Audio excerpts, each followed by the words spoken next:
4 homeless, including children, after a fire flattened their home at Bushall, St. Michael this afternoon.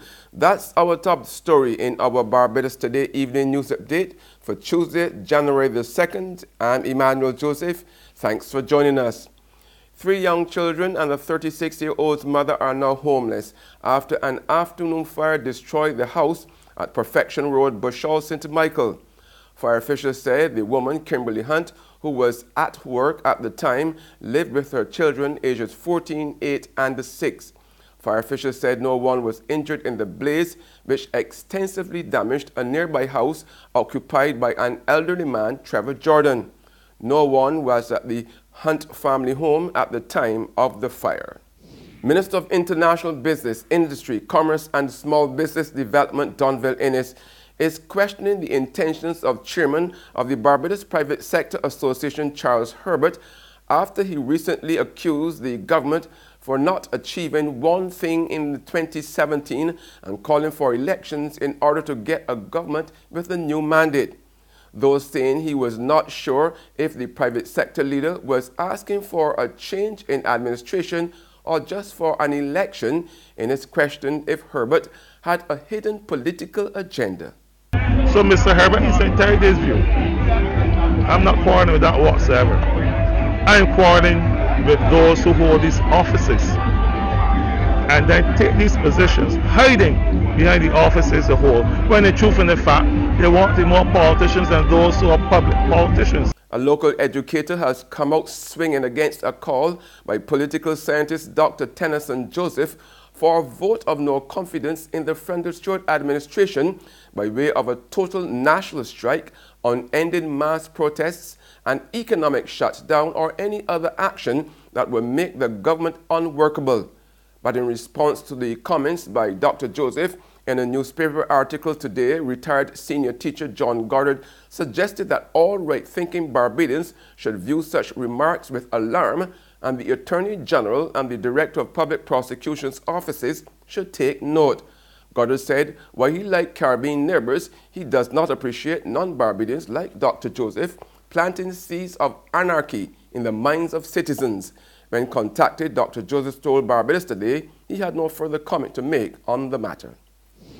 In sports now, a revised ICC pitch and outfield monitoring process will come into effect in men's and women's international cricket from Thursday. The new process will follow the conclusion of the New Zealand versus Windies T20 series, which ends in New Zealand tomorrow.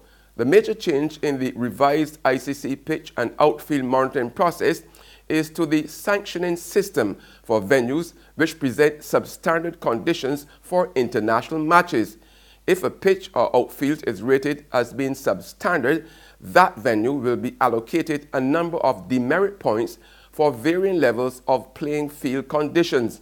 When a venue accumulates 5 demerit points, it will be suspended from hosting any international cricket for a period of 12 months, while a venue will be suspended from staging any international cricket for 24 months when it reaches the threshold of 10 demerit points.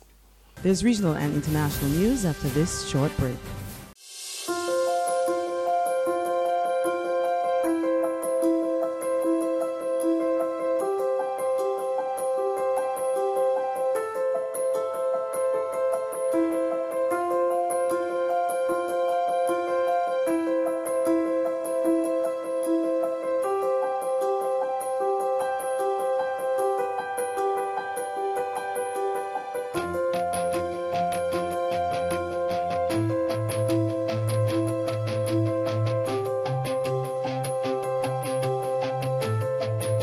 Barbados Today, news you can trust. Thanks for staying with us. In Trinidad, a male flight attendant employed with the Caribbean Airlines Limited and a woman have been arrested and a Beretta pistol and 10 rounds of ammunition seized by officers of the Eastern Division Task Force during an anti-crime exercise in Sangre Grande over the weekend. Officers conducted the exercise on Old Year's night, during which they had cause to search a black Audi A4 motor vehicle, which was parked opposite the Sangre Grande police station with 2 occupants. In more regional news, Antigua and Barbados Prime Minister Gaston Brown has reinforced his expectation for record levels of economic growth this year on the back of mega capital investments, including projects on hurricane-ravaged Barbuda. During his New Year's Day message yesterday, he expressed pride about the country's achievements and his optimism for the future. Economic growth in 2018 is projected to exceed $400 million. Or 10% of GDP. This would be the strongest real organic growth in the history of the country that was not driven by an external event such as Cricket World Cup. The people of Antigua and Barbuda can expect a record economic performance once again to emerge as the fastest growing economy in this hemisphere in 2018. And on the international scene, Polish Prime Minister Mateusz Morawiecki says his government won't accept migrants from North Africa or the Middle East despite mandatory EU quotas. We pick up the story in this Euronews report. It might be a brand new year, but the European Union is already facing the same old problems.